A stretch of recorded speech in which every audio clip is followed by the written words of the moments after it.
picking up, sorry. So in the end, he chose to do drugs, okay? And at that point, in his relapse, in all the treatment centers, in and out, then the recovery houses, in and out, and again, it was this whole like, doing drugs, not doing drugs, doing drugs, not doing drugs. It was a total 3-ring circus of insanity, okay? And during that whole time, this is what I said. I said, I'm going to keep loving on you. I'm going to keep praying for you. I'm going to keep doing what I can do to encourage you to be strong in fighting and to surrendering to Jesus, to surrender all of this addiction to the Lord. That's where my head space was. That's where my heart space was. And at the same time, there were boundaries. It was, I will take you to go to your NA meetings. I will take you to go to your job. I will pick you up from here and there. However, I'm not taking you to go meet your drug dealer. I'm not taking you to go somewhere where you want to get more drugs. I'm not doing any of that. I'm taking you to the doctor's appointment. I'm taking you to the NA meeting. I'm taking you to, go out to dinner, and I'll take you out in a public place and I'll buy a meal for you, or I'll make a meal and I'll have a picnic with you outside somewhere, but you're not coming in my house. You're not bringing in the crap that you are doing all this crap with. You're not gonna taint my home sanctuary, okay? Now, here's the point. If I had known that the entire time he was doing drugs, and that the entire time that he was living with me, he was doing drugs, smoking cigarettes inside of my space, if I would have known that then, I would not have been as compassionate as I was. If I would have known the truth that he was doing drugs the entire time that he was inside of my apartment, I would have kicked his butt to the curb, okay?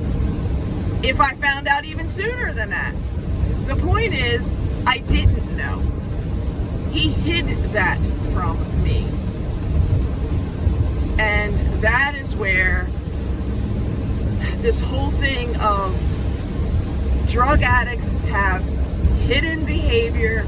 They're lying to you all the time, even though what's really going on is a different picture of reality, okay? They're pretending that they're doing this recovery, but they're not in recovery because they're in active drug addiction. And all of those signs are also the sign of a narcissist. A narcissist is somebody who lies, cheats, steals, destroys. All the signs of a narcissist are all the signs of the devil working in their life. So that's what's really going on, okay?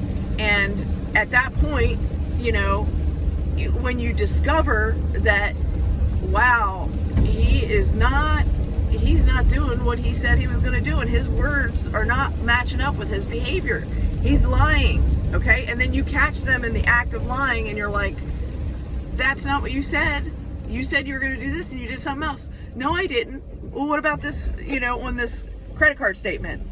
How come you're going to an ATM and taking out all these withdrawals?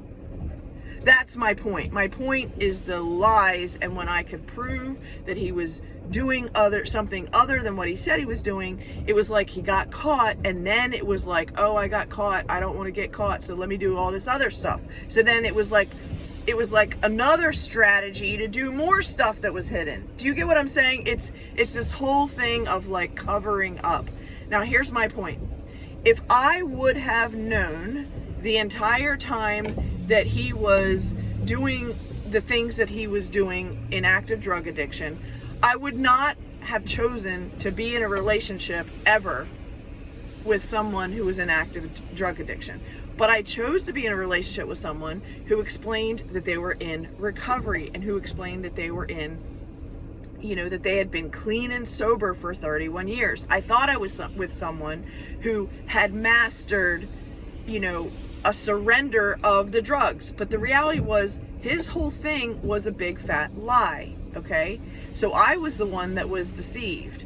Now, my point is that in reality, I did actually, share love and compassion to him, even beyond what I would have done in my own, conscious mind, because I am a person of boundaries. Oh, hell no, I'm not doing that. Oh, no. Whereas Jesus is saying, love your enemies, okay? And what I'm getting at is all the stuff that he was doing that was hidden, okay? I had no idea to the level of what he was doing, okay? And so in essence, the Lord had me actually loving my enemy even when I didn't know I was loving my enemy. Does that make sense? Like, I didn't know that, okay?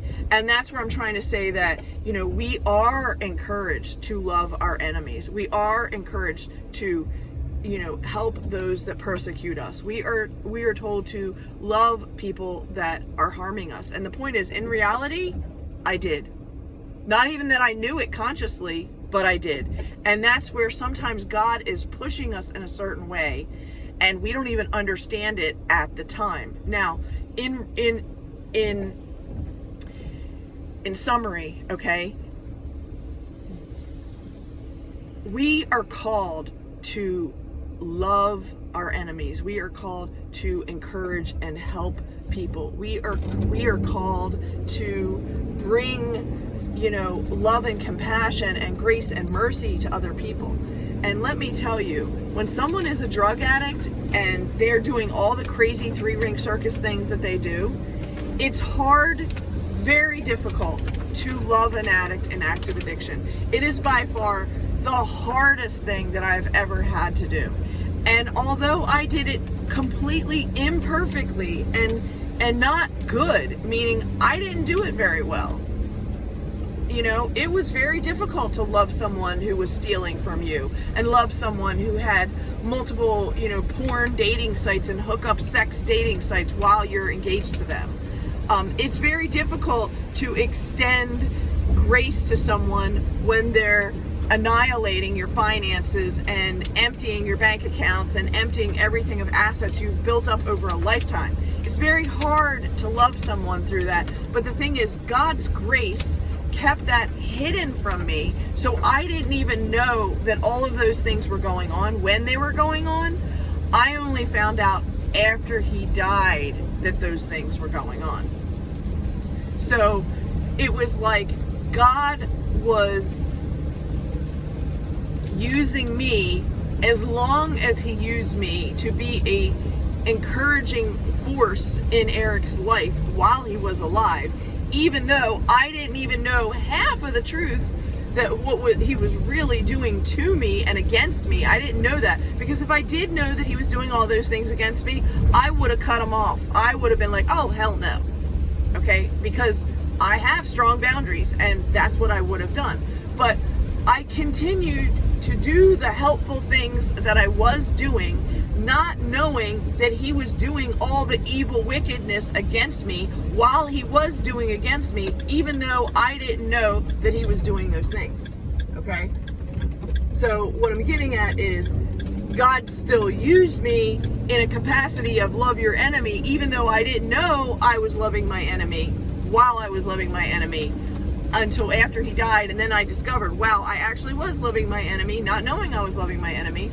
And then I have been through all these emotions of being angry and upset and disappointed in all the things that my fiance did to me during this whole course. So more later. I hope that helps.